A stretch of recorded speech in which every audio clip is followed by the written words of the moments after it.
Today's episode of This Week in Startups is brought to you by InVision. Find out why so many hot startups are using InVision to prototype, present, and collaborate on design in real time. Sign up for a 90-day free trial today at invisionapp.com/twist.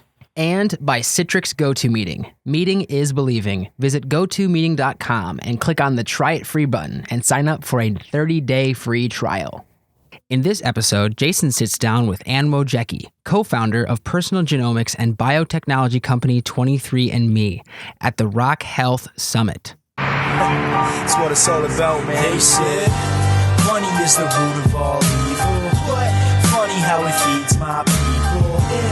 We ain't gonna live like equals until we get the money, spend the money, and defeat you.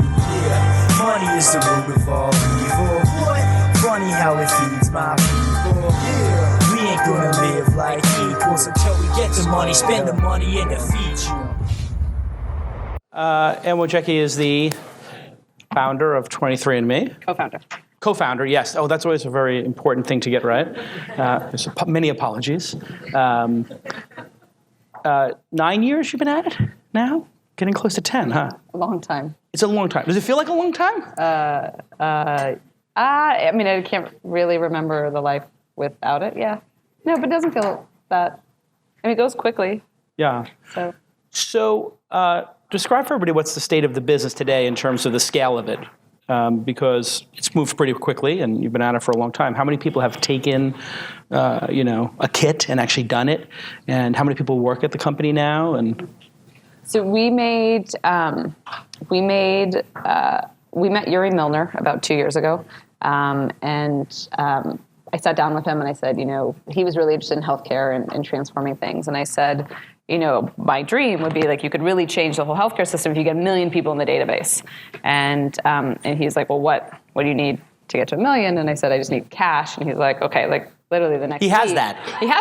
Yes. And so the next week we got money, and 2 weeks later we dropped the price to $99 with an initiative to get 1 million people in the database. And it's kind of fun because it shows like we can move that quickly on things. And it was the hypothesis at the time that if you had massive numbers of people, would there be sort of this business model around the data? And clearly at $99, there's not much of a margin on that. And if any. I'm wondering, what does it actually cost to do this? The problem is you get scale with volume, and especially on the servicing. So again, it's roughly, you can assume it's sort of a break even. Yeah. But the hypothesis that we had really panned out, where even though we got the FDA warning letter, so we had to stop returning health information, we have 850,000 people today, and we have, I think, sort of achieved this critical mass where there's enough people around the country who have the information that it starts to go viral, but also it's attracted the attention of the research world, where we're starting to do really big collaborations. Like we announced a big project that we're doing with Genentech, where we're getting real dollars in, and we have 12 other partnerships with pharma companies, 31 academic partnerships. So we're starting to see this massive interest in the database that we have built. And we did an event at the American Society of Human Genetics, and we planned for 150, 200 people to come, and 700 people later, and the fire marshals, et cetera, we had to sort of tame it. There was so much enthusiasm about the ability that we're trying to enable access broadly to the research database. So what's interesting there, and the reason why I probably tell a story, especially with this crowd, is in part, as an entrepreneur, you make a bet. We made a bet that 1 million people would be transformative, and that hypothesis is playing out. It really does make a big difference.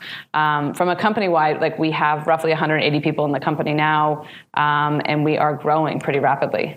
So you spent $100 million building this database, essentially, something in that ballpark. I'd say some that went to the FDA. Some of that went to the FDA, yes. You got a fine of some type. Back to that issue. Well, we didn't get a fine, but regulation costs money. And part of it, as you can imagine, when we actually relaunch the product, then I can say for sure that we cannot make money at $99 because regulation is expensive. Yeah. And so the thing the FDA was upset about was you were actually telling consumers what some of these markers might mean for them. Mm-hmm. And to the just lay person, this seems crazy that I can't have information about my own possible future. Right. What's the issue? A doctor needs to deliver that to me who doesn't even understand what you do? Is that what they want to have happen? Like you send it to a doctor, then the doctor tells me what you know better than any doctor could ever know because you have 1 million people in the database? Well, if you think about, there's a lot of aspects of healthcare. Like I wear contact lenses. Why do I have to go? My prescription doesn't change. Like why I have to go every year to get a new prescription? So there's a lot of aspects of healthcare that still have this sort of white coat paternalistic mentality. What happened for us is that there is a transition going in all of diagnostics. And that right now, majority of diagnostics and majority of labs are regulated by Medicare under CLIA. And in part because the CLIA definition is vague enough that it's a controversial, like people argue all the time in the company about what is the definition of a laboratory developed test and do we fit that definition or not. But clearly the FDA came after saying you are a medical device, not a laboratory developed test. You need to file as a medical device. And the challenge there, and this happened in 2010 when they said, like, look, we're going to regulate this direct-to-consumer space because we see direct-to-consumer as a higher risk. And so you can argue there's this paternalism where we're saying because it's direct-to-consumer that it has to be under this sort of stricter guidelines. The challenge is that under CLIA, like it's a little bit of a wild west, like it's sort of a self-certification process, and we are fitting into a infrastructure that works like your pacemakers. And so there is the same kind of sort of rigor that we're going through that a pacemaker. Okay. I'm not an expert, but information on a piece of paper about what possibly could happen to me in the future in terms of diseases seems like a lot less dangerous than a pacemaker, messing up. You and I are, yeah. We clearly, it's a little confounding. We didn't go. I mean, we originally went to the FDA when we launched, and they said we were not going to be regulating you. Yeah. I mean, I think part of the problem today is that there's not an informatics arm of the FDA. And I look at lots of companies, and that's what's interesting actually even here is I meet lots of people now who, like Max Levchkin was talking about Glow, and that they actually have these abilities to potentially predict fertility problems, but that they're worried about, are they going to get into regulatory issues? So I think that there's a real issue here of what is it that you can actually say from sort of big data insights, and what is it that you can say about data. And I think that it becomes a little bit of an issue because you can get your genome today, you can get your raw data from 23andMe, and you can go anywhere in the world and have anybody interpret it. Or you yourself, you could just use our lookup tables and you could look at what's the BRCA variants and what you got, and you put those together. Right. So if I look it up, no problem. But if you send it to me on a piece of paper conveniently, problem. Correct. Okay. So, and that's where there is, and this is where I think there's a lot of discussion happening about how is it that broadly informatics needs to be regulated. Yeah, it does seem like this is new territory, and maybe... And I think it's an issue, too, because the whole genome is coming out, and it's going to be cheap. And so I don't fault the FDA for this idea. Like you want to make sure... You want to have some kinds of standards that are out there. I'm not sure that, to the main point, I'm not sure that the medical device regulatory path makes sense, but there should be standards of sorts. Yeah. And so you should know if I'm getting my cystic fibrosis results, that there's been some level of accuracy testing so that you know that you're getting that. But is the current process as it's, we've been working for one submission, one single mutation in the million for the last year and change. Yeah. So we can't do that for 1 million SNPs. Right. Yes, Envision app is my favorite program right now because design wins. I was literally at a meeting, and it was supposed to be like a 20-minute meeting at beep company, I can't say, and they were very interested in buying a company that I work with called beep, I can't say. And you know what I did? I didn't even take out my phone to show them the product. I opened Envision, and I showed them Here's version 2. Here's version 3. Here's secret project X. Here's secret project Y. Here's secret project Z. And you know what they said? This is amazing. We very much would like to acquire this company. I said, you want to acquire beep? And you're telling me your company, beep, wants to acquire beep? And I'm just like, this is going to be the greatest thing ever. When this acquisition news comes out, people are going to go crazy. All because I showed them the gorgeous roadmap in Envision. And I started clicking through it. And then they said, can I see this? And I said, of course you can see it. And I went in and I said, share. And I put in blank name at beep.com. And they got the link on their phone. They added it to their home screen. And now they were looking at it on their phone. They were looking at the new version of beep on their phone. You want to close a deal? You want to do it the way J. Cal does it? I'm talking about myself in the third person like Kanye. Pardon me, but I'm feeling pretty high on myself right now. If you want to do it like Kanye and J. Cal does it, you just take out Envision, you make a beautiful app mock-up, and you send it, and you're a baller. Because then they can look at your product and be like, damn, Kanye makes great product. J. Cal made great products. Now, I just want to let you know, Kanye did not give me permission to endorse this product, but J. Cal has this 100%. I guarantee you Kanye is using this. There's no way Kanye is not down with Envision because that is so hot. I love it. Twitter, Airbnb, Evernote, Adobe, and Kanye. I made the last part up. I don't know if Kanye is using it or not. He should be. The best companies in the world do it. Envision is giving away their starter plan for free for 90 days if you go to envision.com/app. Sorry, envision.app. I got to get this link right. Envisionapp.com/twist. Envisionapp.com/twist. I want you to go there right now. Envisionapp.com/twist. And if you want me to invest in your company and your product's not built yet, do not send me a business plan because any monkey can make a business plan. Business plan. Fill it out with a bunch of nutty, crazy ideas. Excel spreadsheet. Put in a bunch of numbers. I don't care. You send me an Envision link. Ooh, and I click it. Ooh, and I see something beautiful. Ooh, and I do it on the phone while I'm walking down Market Street on my way to go to the Battery and get my workout on. Ooh, I'm on the treadmill. I get your Envision link. I love it. You know what that shows me? It shows me you care about product. And in this day and age, you know what wins? Product. You know what else wins? Product. You know what wins especially? Product. You know what doesn't mean? Talking, business plans, spreadsheets, garbage, all of it, garbage. Hit delete. An Envision mock-up will get you the money you need from angel investors.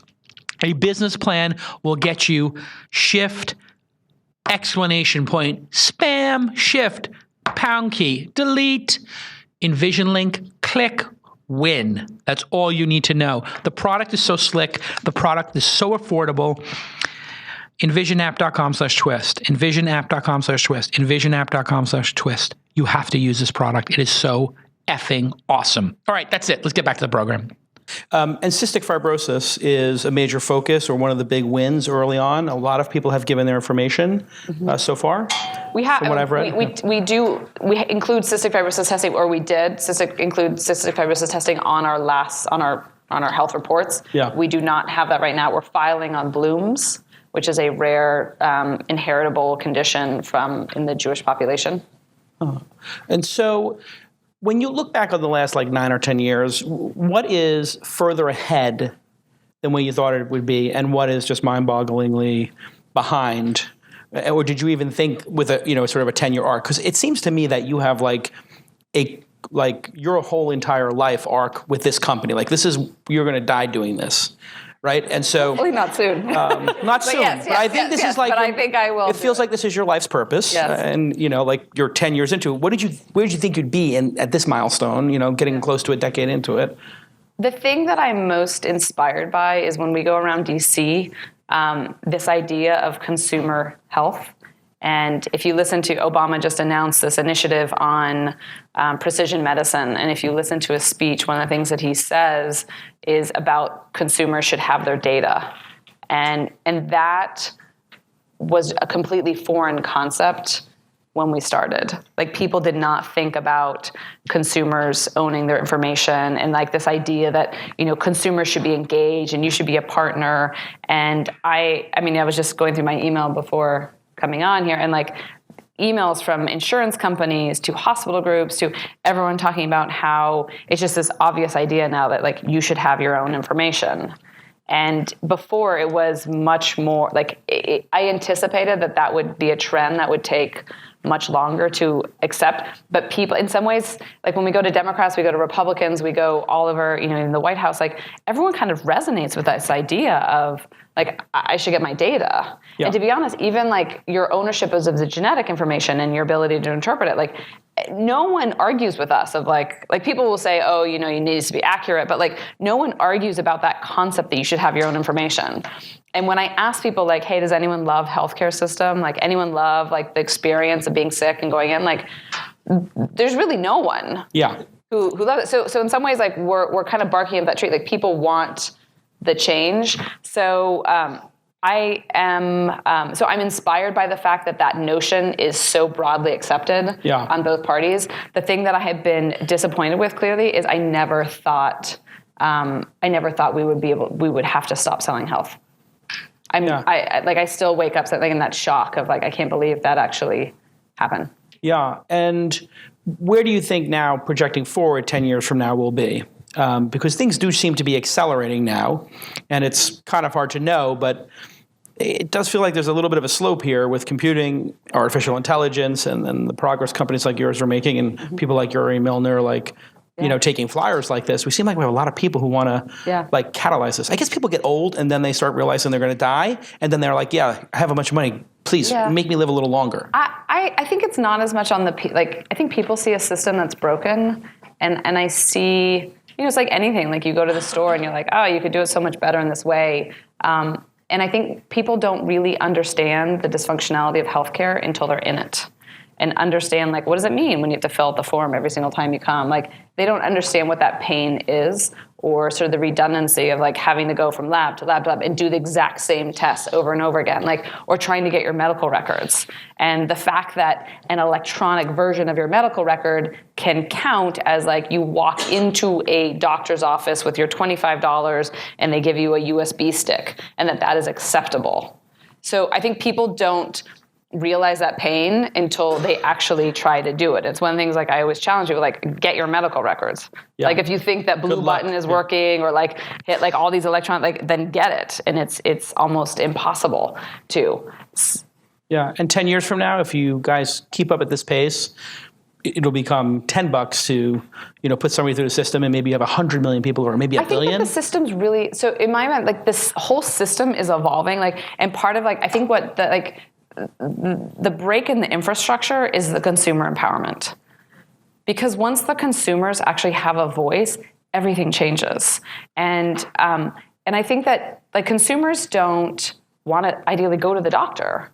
Like if my child has an ear infection, I don't want to go to Kaiser and have them look. Like I want to use CellScope and take a picture and send that. And that's happening more and more. And that's happening more and more. And I think that kind of, like, I'm not sure you have mainstream buildings that you're going into. I think the revolution that I see coming is not, which I kind of love. Like, I think the revolution is not coming from the hospital systems as they are now, but the fact that Walmart is putting physicians in their stores. And I go to Walmart 3 times, or I don't, but like you go to Walmart 3 times a week, the average American. So you're going to Walmart at a time, you buy your food there, like your lifestyle. If health is really part of your lifestyle, then you have to make it part of where you are living your life. Right. And no one wants to go to their hospital or their doctor's office. So I think that revolution is totally changing. And I think that also like again, more companies here, like Grand Rounds and what, like you have an opinion out there.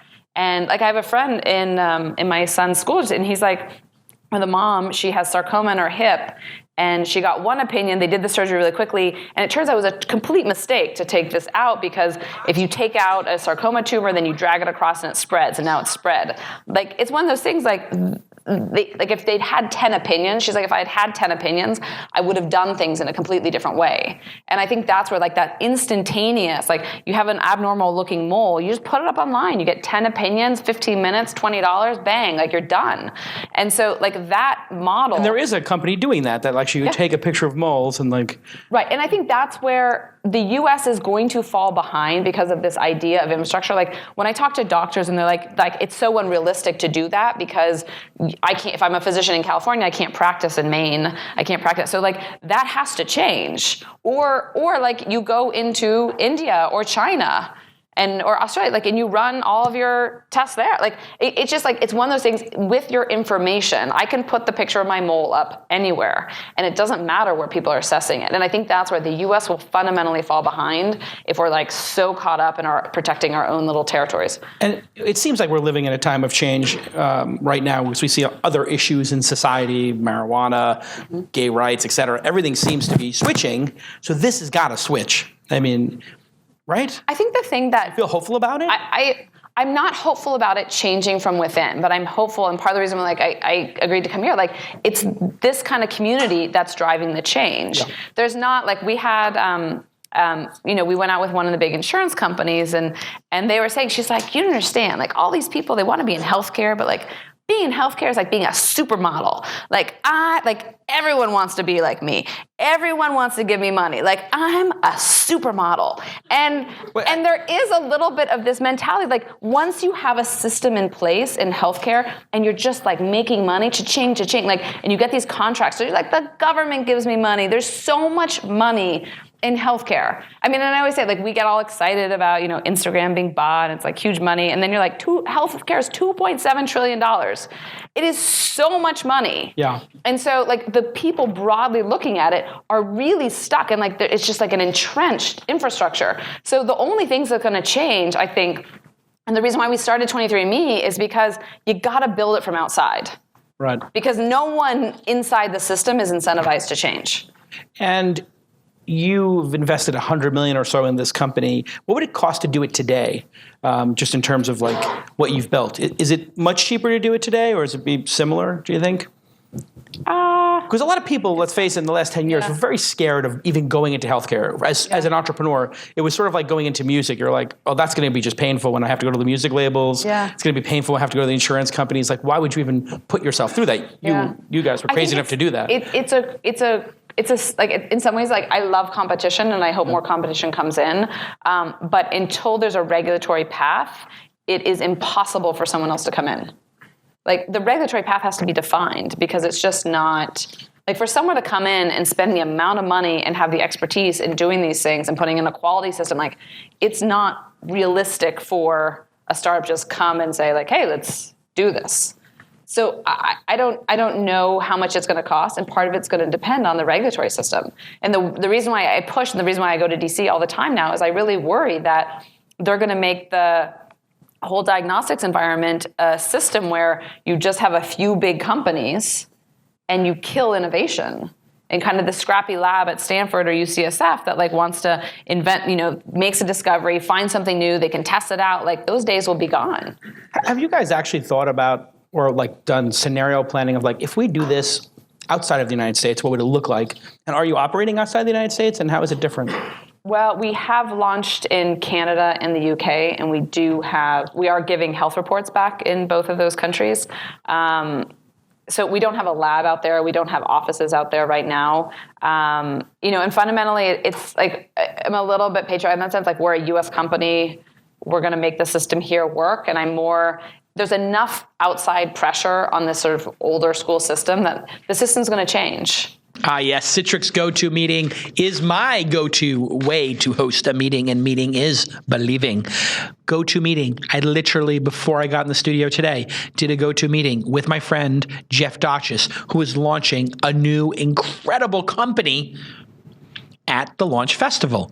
Now, why is that important? It's important because A, the meeting needed to start on time because I got a busy schedule right now. 2, we had to flip back and forth between him being the presenter, his designer being the presenter, and me being the presenter. All beep, beep, boop. Instant, perfect, flawless. 1080p camera, awesome. Felt like we're in the same room. And the price? We're talking about a couple bucks a month. Not thousands and tens of thousands of dollars. No, just a simple couple of bucks a month, and the meeting starts on time, and there'll be no delays, and it's flawless, and you're not going to be on somebody's open bandwidth and have the audio cut out or the video cut out. It works so well. And I told him, hey, I'm going to start posting you chats and notes in the chat room because it has a chat room built into it. You do your presentation. I'm going to mute myself, and I'm going to put in notes. It went so flawlessly because he's getting perfect notes from me on his performance, and we have perfect audio. I love this product. I've been using it for 5 years, and anybody can join from any computer, tablet, smartphone, obviously. And you can turn your webcam on, and you can have HD video conferencing. I very much recommend the Logitech 1080p camera. I love that camera. I buy them by the half dozen. I literally, this is a true story. I buy the Plantronics headset, like the DSP 400, and there's a new one, I think it's DSP 420. I don't want to make it a commercial for Plantronics, but I buy $30, $40 headsets. I send them to important people who I meet with often, and I send them the 1080p camera. And for like $75, the people I meet with have a brand new camera and a perfect headset, and it feels like we're in the same room. I mean, even if they use those cheap Apple earbuds, those work too. But sharing the screen perfectly is one of the best parts of it. And GoToMeeting is as simple as a click away. And I also found this other thing that nobody knows about. In Chrome extension store, there is a little Chrome extension that when you're opening up a calendar invite, you press one button and it adds your GoToMeeting information and the link. So I don't have to go to GoToMeeting and cut and paste it because that would take me like 7 seconds. I could just click a button and have it take 0.7 seconds. Anyway, I'm always trying to be more efficient, and Citrix GoToMeeting makes me efficient. And you know what? With all this bad weather going on and people getting on planes or even having to drive from the Valley up to San Francisco, vice versa, out to Berkeley, it's a pain in the neck. Nobody has time to waste. Use Citrix GoToMeeting. It is awesome. It is flawless. And I, Jason Calacanis, personally endorse it. Okay, let's get back to this amazing episode.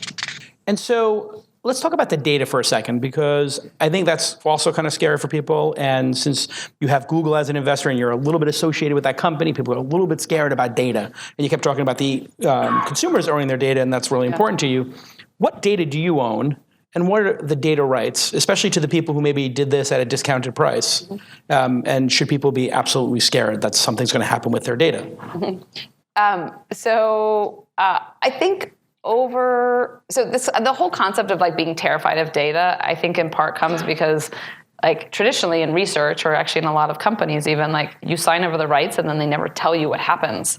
And part of what we're like, when I was on Wall Street and I would hear about this, like this idea of a human subject, like you fill out a long consent form and then you sign away your rights and you are a human subject, like kind of terrifies me. Like, I want to know what you're doing with it. I had one I've had some scary experience with doctors who are like, oh, I took a picture of you in this way and I used it in a presentation. And I'm like, what? You did what? Like, exactly. What did you do? Yeah. And so most people don't know what they've signed. So we're trying to do the exact opposite, where we're trying to say, like, we will honor your privacy, and privacy being defined as a definition of like, who do you want to share it with? It might be that you want to share it with no one, and it might be that you are an individual with sarcoma and you want all researchers in the world to have access to it.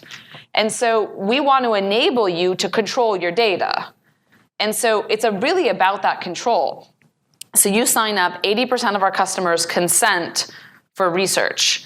And then once you're in that research pool, you have the additional opportunity of saying, do you want to take a survey on sexuality? You don't have to. Some people might be opposed. You can, you cannot. You want to take a survey on Parkinson's. You want to take a survey on allergies. So depending on what's of interest to you, you can kind of vote with your feet about what is it that's of interest. And then we say, we're going to do partnerships with pharma companies and academics, but in the aggregate data level. Right. And so your individual level information is never going out the door, but it's the aggregate information. And if we ever are going to do a project with your individual level data, we'll go back and we'll ask for your explicit consent. And so I'll get an email and I'll check a box. You'll get an email. I mean, usually it involves more work, like, hey, can I come and get a punch biopsy from you? Yeah. So you're quite aware of that. But people, I mean, the consent rates that we have for individual level data is extraordinarily high. And I think part of, like, you see the goodwill enthusiasm of people who want to go and do walks and, participate and change the world. Like, if all of you had a friend who's like, oh, my child has epilepsy, will you help me with this? Like, could you be a positive role? Everyone's going to do it. And so that's kind of what we're trying to tap into, is like, how do you do that and really doing it for good? Like, we have kind of this title, like, genetics for good. Like, you can do good things. And the most important thing for me is, like, you should be aware of it. So when we do contracts with pharma and academics, one of the big contention points we have is we have a requirement that you have to publish in open access journals. Right. So again, because like that whole world's never going to change, but like it's insulting to me that if I have a consumer population of 850,000 people and then they have to pay $25 to read a report about their data, it's kind of insulting. So it should be available. And so we have a list of all the publications that we have, and we have, a lot of consumers, like there's a Time magazine article today about our paper on motion sickness. So people can read about that, and they know if they've taken that survey. Tell me about that, because that's like my kryptonite. I actually have like horrible motion sickness. Oh, do you? Well, you could look at, part of what you can see is you can look online now, and you can look at your raw data. Yeah. I don't think we can fix it, but like maybe we can, like that can lead to some kind of targeted identification. So you find out like this group of people have it, and then some research. It could be fun, like if you have, for instance, you have small children, they don't speak, you're driving down to Big Sur, are they going to vomit or not? Because you could probably prep your car. 82%. Or whatever percentage. Something. No, you just described my entire childhood. It was like literally me outside the window. We will cover you in plastic. Yeah, it was hard. So what's the biggest tangible win that's come out of this in terms of maybe working towards cures of diseases or management or prevention? Do you have like ones that you can say like, hey, wow, this is really like starting to impact people's lives, either quality of life, extension of life, reduction of pain, or is it still in this sort of informational kind of understanding who we are mode? We get stories every day about people where the information has impacted their life. Like one of my favorite stories is a guy from Seattle who wrote, and he had we'd sent out a call to all of our customers, send us your stories. And he said, like, I could have had better timing. He's like, I just came back from climbing Mount Kilimanjaro, and a year ago, I was in a hospital. And I just assumed, looking back a year ago, I just assumed I was one of these like old 41-year-olds that couldn't exercise. And he had nasal problems, he had breathing problems. He thought he had postnasal drip. He'd had a bunch of surgeries, and he collapsed one day going up the stairs. And then his sister, I think it was his sister who got 23andMe and saw that she was a carrier for cystic fibrosis, and then that prompted him to get tested. And even though his father's a pulmonologist, he went and he got tested, and he found that he actually had sort of a subclinical case of cystic fibrosis. Holy cow. And with treatment, he was able to then leave and go hike Mount Kilimanjaro. So it's one of those feel-good stories where you're like, we just completely changed this guy's life. Right. Where like he suddenly, like he has the proper treatment and he's able to really live now. And I'd say we get a lot of those stories also with the BRCA variants. So people who find that they're high risk for breast cancer and never would have known, and wouldn't have met traditional screening or reimbursement guidelines because they weren't of Jewish descent or they didn't have a family history. And I think those are the stories that, like, there's a clear, immediate benefit. Even one of our good friends, her father died of an adverse event when he had a stroke. He had a stroke, they gave him medication, and then he suddenly died, and they said it was an adverse event. And then she got her warfarin results, and she found that she's one of those people who has like significantly higher sensitivity to warfarin. And so I was like, well, it wasn't really an adverse event as much like they overdosed him and he bled out. And so it's really useful for her to know. They killed him. A little bit, yeah. So it's a. I mean, I don't need to say it so bluntly, but I tried to soften it, him, like, hey, it's good that you know that. You should be aware in case you ever have this issue. You're very sensitive to this medication. Yeah. And so I think those have huge impacts. From a research angle, there's a lot of research. The types of research that I'm most excited about doing. I mean, research discoveries take a long time to manifest. But part of, like, one of the most interesting studies that we did early on that didn't end up holding up, but we looked at all of the people who have Parkinson's disease. We looked at all of them who are genetically high risk for Parkinson's disease. And then we looked at the people who are genetically high risk, over 70, and don't have the disease. And we started to see an association in a gene called SGK1 that looked like it was a potential modifier. So we then did a partnership with Scripps to do the follow-up work on it. It didn't end up holding up, but it was at least and you should expect in research you will fail all the time. And in part of the culture we're trying to do is encourage people to fail. So it didn't work, but it's the right kind of study that we want to be doing. Like we should be looking at you're genetically high risk for Alzheimer's, you're 80 years old, and you're sharp as a tack. Like, what is it that's in you, or that what you've done in your life, or what is it that you have a genetic modifier that has enabled you to be like that? And I think those are the types of research projects that we're going to be able to do that are super interesting and that will lead to drugs, therapies or prevention. And more, I mean, it has been a long battle with pharma of getting them to embrace genetics again, because there was sort of a hangover from 99, 2000 when genetics was seen as like going to be the panacea for all drug discovery, and now they're starting to really see the potential. And so I think we're going to start to see more and more discoveries that are coming from a genetic basis. So big data is here. It's like actually impacting a lot of businesses. People are doing all kinds of auto magical stuff on Netflix or Pandora to tell you what you like. And if you could take another data set and correlate it to the million people that you have or so, like say a blood test or I'm not sure what, or everybody wears a wearable for 100 days, and you had a complete data set of 100 days and, I don't know, a blood test, what would you be able to tell us, or what would the research be able to tell us? And has anybody done anything remotely close to matching those kind of data sets? The activity that... Data set would that be? Yeah, thank you. Yeah.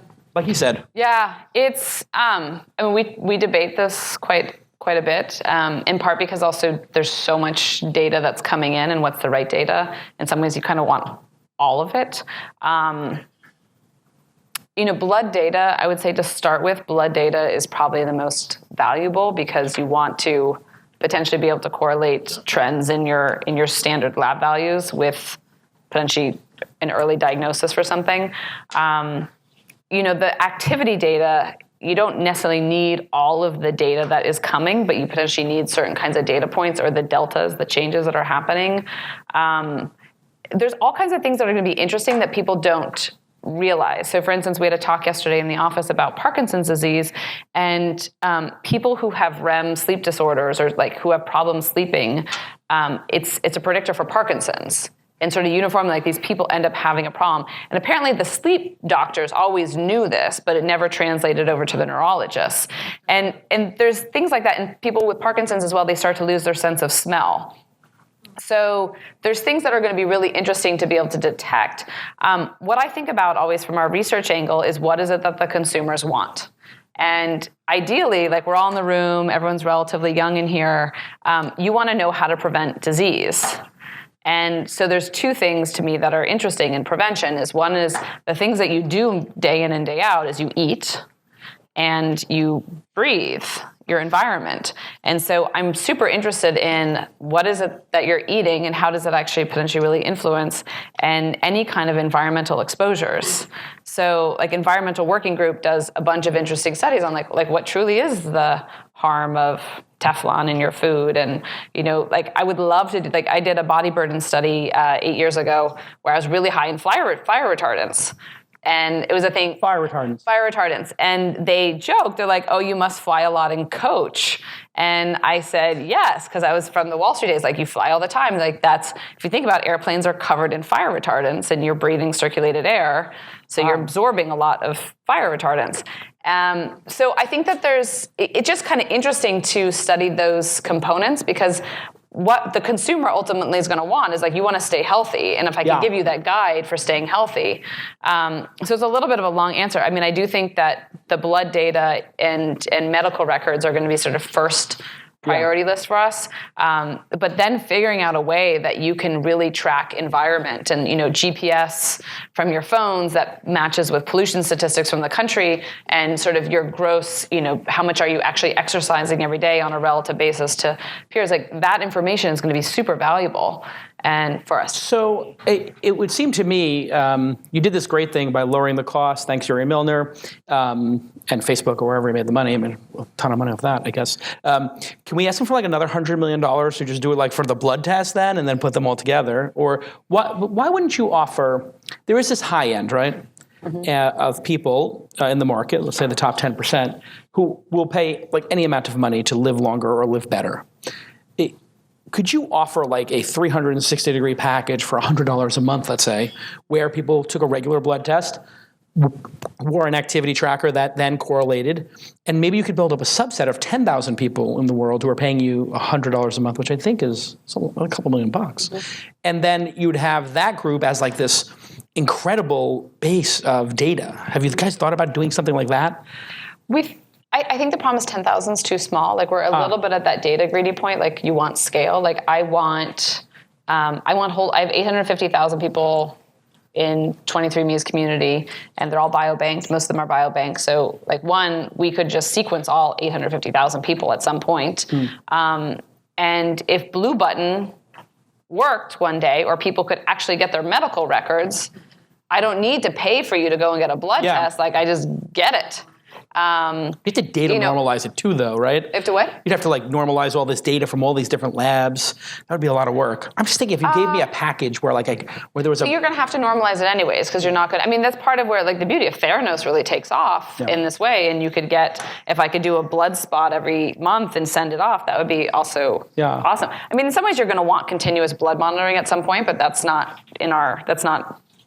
near term.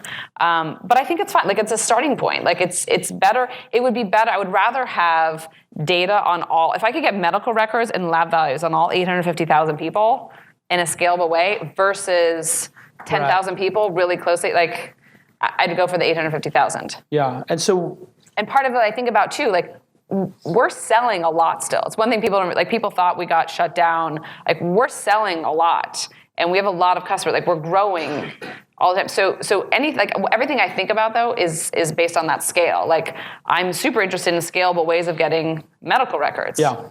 So these deals that you're doing with the pharma companies, those are millions, tens of millions of dollars in value. What's the scale of those? They have, in all of those, there's sort of an upfront, I mean, they're getting bigger and bigger with each project that we're doing. There'll be upfront fees and then there's milestones on them.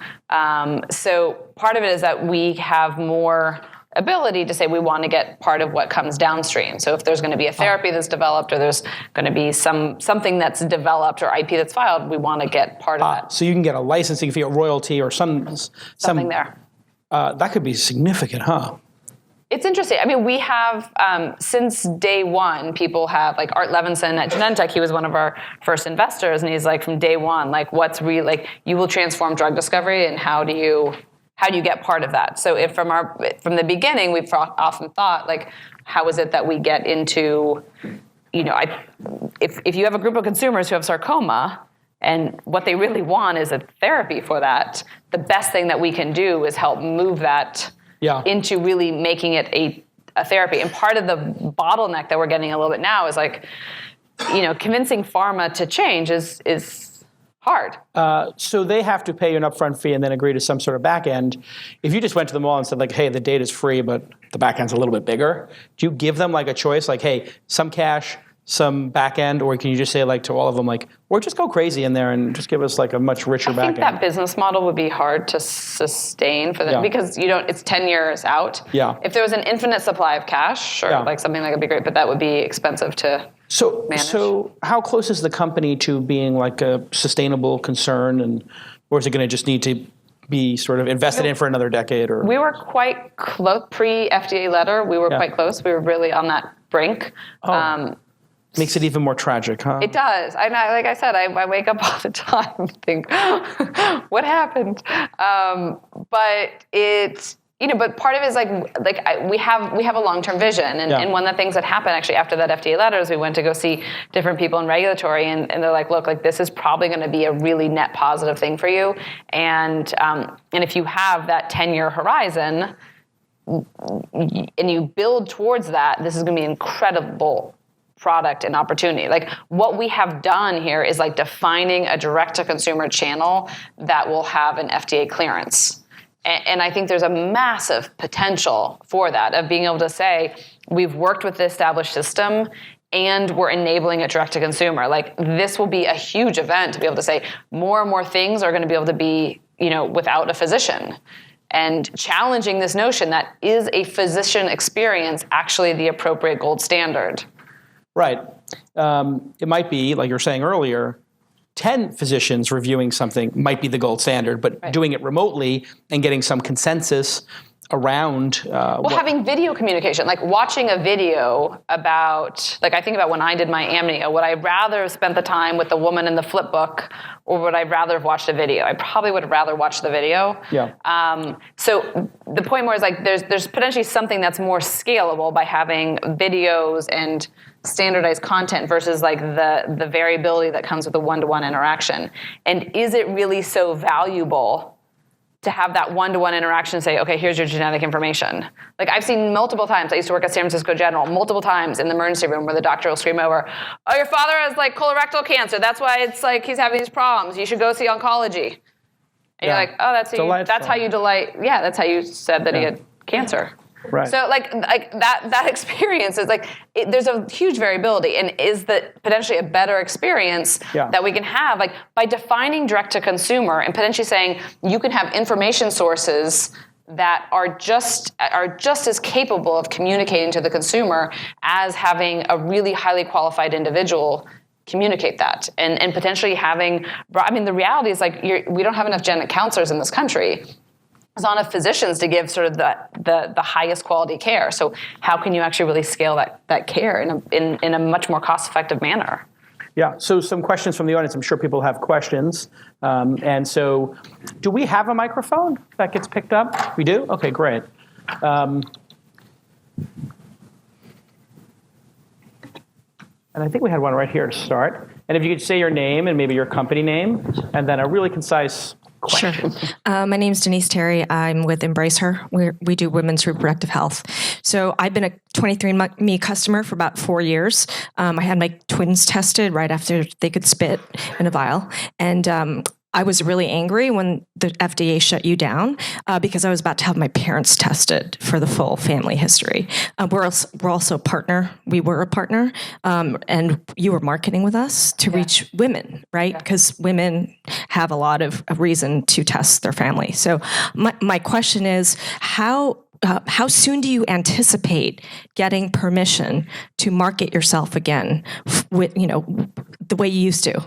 Yeah. With the full genetic information, giving people access to their data. My parents actually got tested, but we got all the gobbledygook of information. They can't decipher it. So what's going to change and how soon? Yeah, I mean, that's where I would love to know. We've submitted on one report, and the challenge there is, like, it's one report, and we had 250. So even once we get a clearance for that one report, we still have to then figure out that path. The one thing that is happening is there is a real desire for the FDA to figure this out, because sequencing is getting cheap. There's all kinds of sequencing products that are coming out there. So it's a problem that has to be resolved. And I think there's also this recognition, that this is it's so, like, it's not as scalable for all these companies to start to do something like this. So I still think it's going to take some time, but I am hopeful. I'm hopeful that we'll see significant progress this year. But I still think it's going to take some time to work out. There's a next generation sequencing workshop that's happening, I think, February 19th, 20th. And if you read that guideline, the white paper that came out with next generation sequencing is really interesting because it talks more about a scalable model for approvals.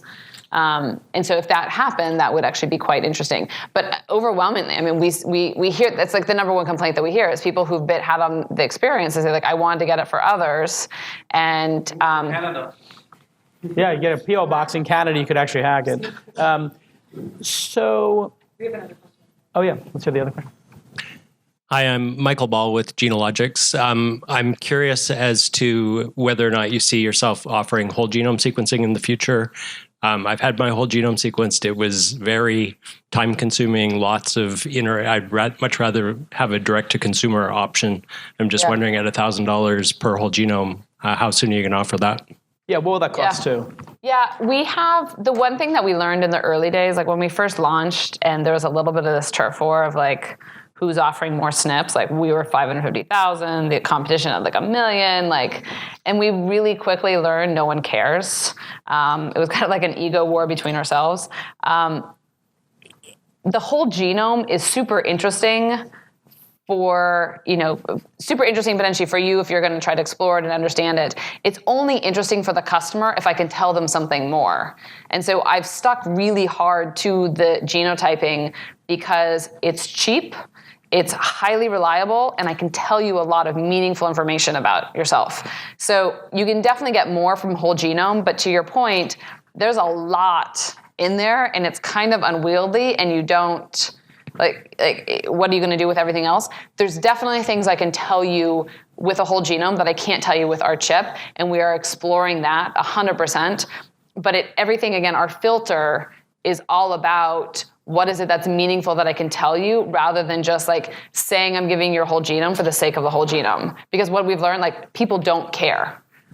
So, question about, as we're wrapping up here, the actual tactical giving of the advice and the interpretation of, the kit. What if there was a third party that was an open source or, nonprofit or something that actually contained that, and I could get my report and it would say, you can go to the Wikipedia of this and, type in this and you could see what they have to say. Yeah. And they're based in Switzerland. What we have is, we actually have an open API. And so Mike Polcari, who's sitting right there, he runs it. And Brad Kittredge, who's around here, who runs product, that's kind of the team. Like we have, the whole philosophy was that you get your genotype and you get your information. We're going to interpret, to our standards, but there's going to be other people who want to do other things. And it might be that there's somebody who wants to tell you about, different shampoos that you're more likely to respond to, that we're just not going to necessarily do that research. So we have 1,200 developers looking at it now. We have 60 approved partners that are leveraging the API.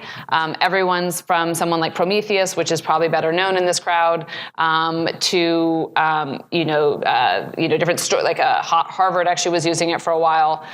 So I would love to encourage, and that's actually something that we've thought about doing. Is I think when I look at the startup community, one of the things that's hard is a lot of you just don't know the basics about genetics and how do you integrate into your product, like greeting cards. There's probably really interesting things you could do from grandparents to grandchildren in terms of how genetics are being moved down, and you could do really cool cards, but like people in greeting cards don't know a lot about DNA. And so how is that we can teach people? And it's part of what we've thought about doing is like, should we actually have programs to really get people using the API? Yeah, you should definitely do a hackathon with prizes.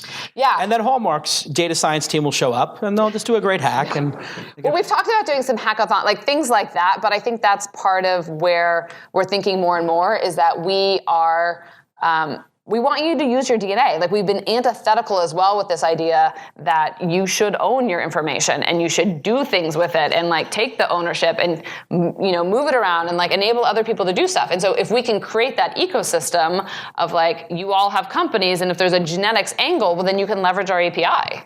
It would be just like authenticating with Facebook Connect. You'd be like, correct. 23andMe, boom, and it's like, would you like to give them the ability to post on your wall or pull your genetics? Genius. Yes. All right, so we're close. Hey, let's hear it for Anne Wojcicki.